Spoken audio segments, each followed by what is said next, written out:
to Level Up Test Prep, we are going to do a primary source document analysis. On the first half, or top half, we have the letters from a Pennsylvania farmer, specifically letter 4, written in 1767 by John Dickinson.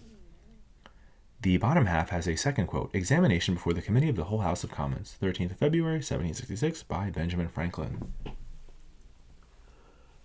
So, the question asks, what is the difference between these two statements? Now, these questions are usually designed either in a way to phrase them diametrically opposed, categorically opposed, a strong difference, or in some cases a moderate difference to a nuanced difference.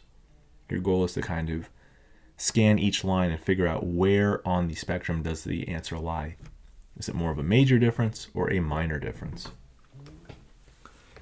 So, John Dickinson, my dear countrymen, an objection I hear has been made against my second letter, which I would willingly clear up before I proceed. There is, say these objectors, a material difference between the Stamp Act and the late Act for laying a duty on paper that justifies the conduct of those who oppose the former,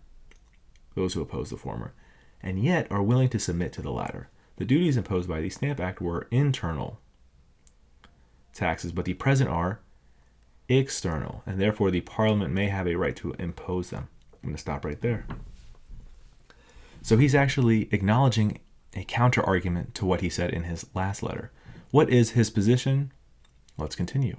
To this I answer with a total denial of the power of Parliament to lay upon these colonies any tax whatever. This point being so important to this and to succeeding generations, I wish to be clearly understood. So here, he is against both internal and external taxes, and fully rejects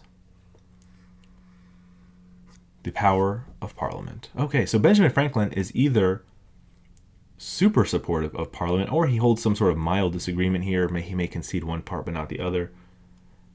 Let's check it out.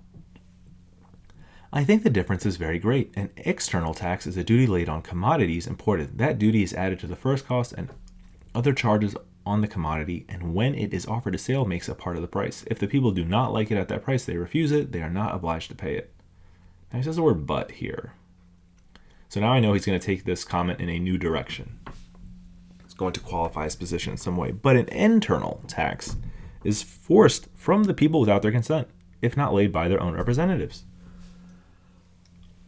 The Stamp Act says, we shall have no commerce, make no exchange of property with each other, neither purchase nor grant, nor recover debts. We shall neither marry nor make our wills unless we pay such and such sums, and thus it is intended to extort our money from us, or ruin us by the consequences of refusing to pay it.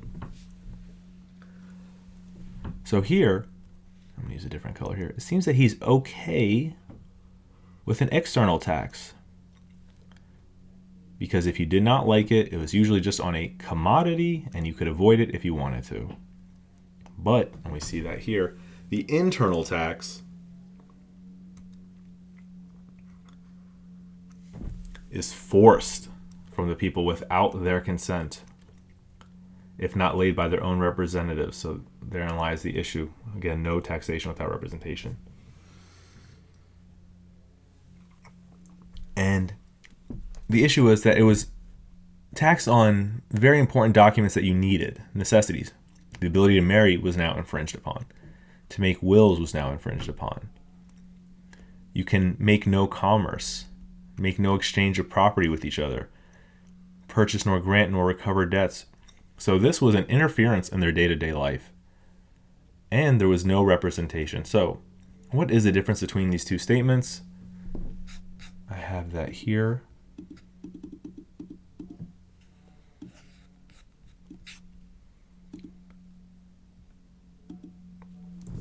Dickinson rejected Parliament's authority to lay internal and external taxes. However, Franklin accepted Parliament's authority to issue an external tax only.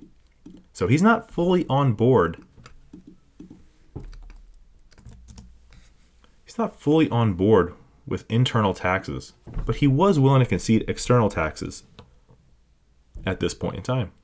And that is the difference between John Dickinson and Benjamin Franklin in the early stages of the American Revolution. Thanks for leveling up with me.